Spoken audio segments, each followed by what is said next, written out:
ព្រះគម្ពីរនិខមណាំងក្រោយពេលដែលយ៉ូសែបបានស្លាប់ស្ដេចផារ៉ោនថ្មីក៏ឡើងគ្រប់គ្រងស្រុកអេស៊ីបហើយស្ដេចផារ៉ោនថ្មីនោះស្អប់ពួកសាសហេប្រឺនិងបានប្រើពួកគេធ្វើជាទាសករនៅក្នុងអំឡុងពេលនោះដែរព្រះជាម្ចាស់ក៏បានលើកម៉ូសេឡើងដើម្បីតតាំងនឹងស្ដេចផារ៉ោននិងទាមទារសេរីភាពសម្រាប់រាស្ត្រអ៊ីស្រាអែលឲ្យបានត្រឡប់ទៅស្រុកកាណានវិញពេលដែលស្ដេចផារ៉ោនបានបដិសេធចំពោះការនេះព្រះជាម្ចាស់បានចាត់គ្រោះកាច9មកលើស្រុកអេស៊ីបតែទោះបីជាយ៉ាងណាក៏ដោយស្ដេចផារ៉ោននៅតែមិនព្រមចុះចាញ់ហើយក៏មិនព្រមដោះលែងសាសអ៊ីស្រាអែលឲ្យត្រឡប់ទៅស្រុកកាណានវិញឡើយទីបំផុតព្រះជាម្ចាស់បានប្រកាសគ្រោះកាចទី10គឺជាសេចក្តីស្លាប់នៃកូនច្បងរបស់គ្រួសារទាំងអស់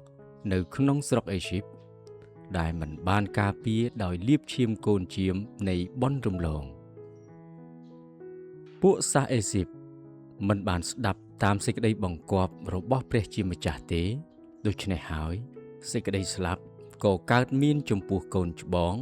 នៅគ្រប់គ្រួសារសាសអេស៊ីបចំណែកឯពួកសាសអ៊ីស្រាអែលដែលមានឈាមលាភនៅលើទ្វារផ្ទះរបស់ខ្លួន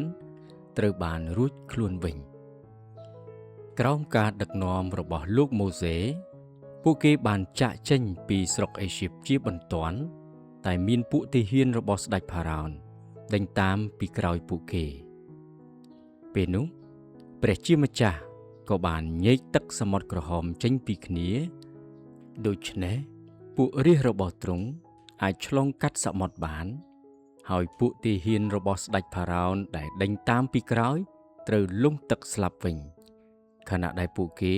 ខំព្យាយាមតាមចាប់រាស្ត្ររបស់ទ្រង់តាមរយៈអ៊ីសាក់ជាកូននិងយ៉ាកបជាចៅប្រុសរបស់លោកអាប់រ៉ាហាំគ្រួសារលោកអាប់រ៉ាហាំ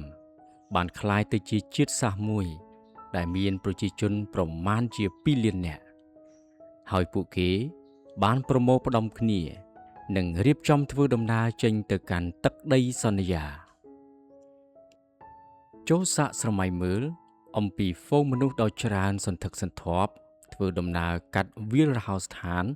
ដោយមានហ្វូងសត្វព្រមទាំងតាំងជម្រកនៅតាមផ្លូវ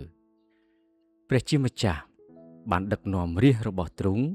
ដោយបង្គោលពពកនៅពេលថ្ងៃនិងបង្គោលភ្លើងនៅពេលយប់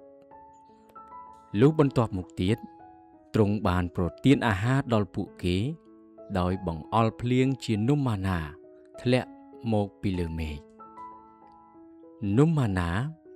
មានសន្តានដូចជាគ្រាប់ល្ងសម្បុរសមានរសជាតិដូចជានំដែលធ្វើពីទឹកឃ្មុំដែលរាស្ត្រអ៊ីស្រាអែលឃើញមាននៅលើដីនៅពេលព្រឹកហើយពួកគេប្រើនំម៉ាណានោះធ្វើជានំប៉័ងបាន3ខែក្រោយពីការចាកចេញពីស្រុកអេស៊ីបពួកសាសអ៊ីស្រាអែលបានមកដល់ទីរហោឋានស៊ីណាយជាកន្លែងដែលពួកគេត្រូវស្នាក់នៅមួយរយៈពួកសាសអ៊ីស្រាអែលបានដំឡើងត្រសានៅជិតភ្នំស៊ីណាយភ្នំស៊ីណាយត្រូវបានគេហៅថាភ្នំហូរ៉ែបដែលមានទីតាំងស្ថិតនៅក្នុងឧបទ្វីបស៊ីណាយបច្ចុប្បន្នហើយស្នាក់នៅទីនេះជិត1ឆ្នាំតាមពិតទៅព្រឹត្តិការណ៍ទាំងអស់ដែលបានកត់ត្រាចាប់តាំងពីកាន់គម្ពីរនិខមណាំងជំពូក19រហូតដល់ជនគណនាជំពូក10ខ11គឺបានកើតឡើងនៅទីនោះពីព្រោះតែគ្រួសាររបស់លោកអាប់រ៉ាហាំបានคล้ายទៅជាជាតិសាសន៍មួយដូច្នេះពួកគេក៏ត្រូវការប្រព័ន្ធច្បាប់ដើម្បីគ្រប់គ្រងលើការរស់នៅរបស់ប្រជាជន